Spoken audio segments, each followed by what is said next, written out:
গ্রামের বিয়ের মজাই আসলে অন্যরকম। তো ফাইনালি গ্রামের বিয়েও শুরু হয়ে গেল আজকে থেকে। আর বিয়ে বাড়ি মানেই এত এত মানুষ, আনন্দ আর মজা। আজকে থেকে গ্রামে বিয়ের প্রোগ্রাম শুরু হবে। আর আজকে আমি ব্যাগ বস্তা বেঁধে নিয়ে এখন যাচ্ছি আলামিন ভাইয়ের বাসায়। আমাদের বাড়িও নাটোরে, আলামিন ভাইয়ের বাড়িও নাটোরে, মাত্র 30 মিনিট লাগবে যেতে। তো বিসমিল্লাহ বলে রওনা দিয়েই দিলাম। ওখানে গিয়ে আরো অনেকের সাথে দেখা হবে, আমি তো ভীষণ এক্সাইটেড। কিন্তু প্রথমে চলে আসলো বিপদ, আমাদের বাইকটা এখন সার্ভিস করতে হবে। বাইকে একটু প্রবলেম দিচ্ছে, কি এক জ্বালা। একটু তাড়াহুড়া করতেছিলাম, তাড়াতাড়ি বিয়ে বাড়িতে যাব, একটু দেখবো ওখানে কে কে আসছে, মজা করব সবার সাথে। বাট এদিকে বাইক ঠিক করাতেই লাগলো আমাদের 20 মিনিট। এই রোদের মধ্যে ব্যাগ বোতলা নিয়ে দাঁড়িয়ে দাঁড়িয়ে ওয়েট করতেছি, আর তার মধ্যে আমাদের বাইকটাও সারা হয়ে গেল আলহামদুলিল্লাহ। আর দেন ফাইনালি বিসমিল্লাহ বলে আমরা রওনা দিয়েই দিলাম। হাইওয়ে দিয়ে সোজা যাব। এই রাস্তাটা কিন্তু অনেক বেশি সুন্দর, দুই পাশে দেখো কি সুন্দর গাছপালা। বাইকে করে উড়ে উড়ে যেতে ভীষণ ভাল লাগতেছে। বাইক জার্নি আমার এমনিও অনেক ভাল লাগে, তাও যদি হয় এইরকম সুন্দর রাস্তা তাহলে তো কোনো কথাই নাই। আমিন ভাইয়ের বাসার এই রাস্তাটা, মানে গ্রামের এই সুন্দর রাস্তাটা আসলে দেখো কতটা সুন্দর, দুই পাশে বিল আর মাঝখানে রাস্তা। তো ফাইনালি 30 মিনিটের মধ্যে চলে আসলাম আমরা বিয়ে বাড়িতে। ডেকোরেশনের কাজও অলরেডি শুরু হয়ে গেছে। এসে আগে ভাইয়ের সাথে দেখা করলাম দুইজনে। সচরাচর তো অনেক বিয়ে খাই, বাট এইবারের বিয়েটা মানে আলামিন ভাইয়ের বিয়েটা একটু অন্যরকম আর স্পেশাল। এই বিয়ের জন্য আমি অনেক বেশি এক্সাইটেড, কারণ নতুন বউকে আমি এখনো দেখিনি। তো বাইরে ঘোরাঘুরি শেষে ভিতরে গিয়ে একটু রেস্ট করলাম, আর তারপর আবারও বের হয়ে পড়লাম বাইরে দেখতে। বিয়ে বাড়িতে এসে আসলে ঘরের কোনায় বসে থেকে কোনো মজা নাই, এসে ঘোরাঘুরি করার মধ্যেই আসল মজা। আমাদের জন্য রান্না বান্নার প্রস্তুতি হচ্ছে, আর আমিও বসে পড়লাম রান্না বান্না করতে। রান্না করতে তো আমার অনেক ভালো লাগে, আর এখানে এসেও রান্না করতে বসে পড়ছি মাটির চুলায়, না সরি সিমেন্টের চুলায়। আচ্ছা, আমি তো আসার থেকে শুরু করে বাহিরে বাহিরে ঘুরঘুর করতেছি আর ডেকোরেশন দেখতেছি। আলামিন ভাইয়ের হলুদ সন্ধ্যা, আজকে একটা হলুদ হয়েছিল রাজশাহীতে, সেখানে আমরা সবাই কন্টেন্ট ক্রিয়েটাররা ছিলাম, মানে অনেকজনকে ইনভাইট করা হয়েছিল। আর এইবার হচ্ছে ভাইয়ের গ্রামের বাড়িতে হলুদ, এখানে ভাইয়ের ফ্যামিলি মেম্বার থাকবে আর কিছু কাছের মানুষ। গ্রামের ডেকোরেশনটা আমার কাছে আরো বেশি ভালো লাগছে, স্টেজ থেকে শুরু করে সবকিছু।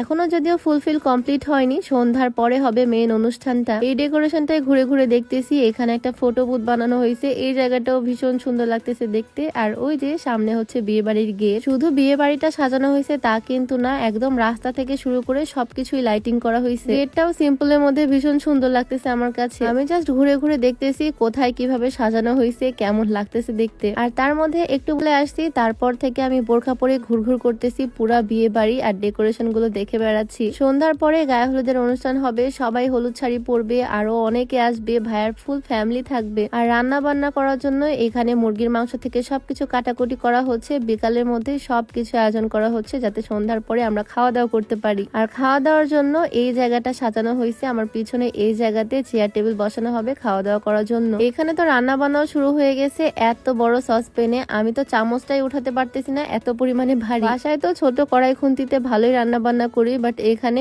এত বড় সসপ্যান আর এত বড় চামচ দিয়ে আমি কিছুই করতে পারতেছি না। যাই হোক, সন্ধ্যা অলরেডি হয়ে গেছে, এখন গিয়ে সুন্দর করে সাজুগুজু করব। নেক্সট 2-3 দিন অনুষ্ঠান হবে বিয়ের এই গ্রামের বাড়িতেই, তোমাদের সাথে ভিডিও অবশ্যই শেয়ার করব। তো আজকের ভিডিওটা এখানেই শেষ করছি, সবাইকে আল্লাহ হাফেজ।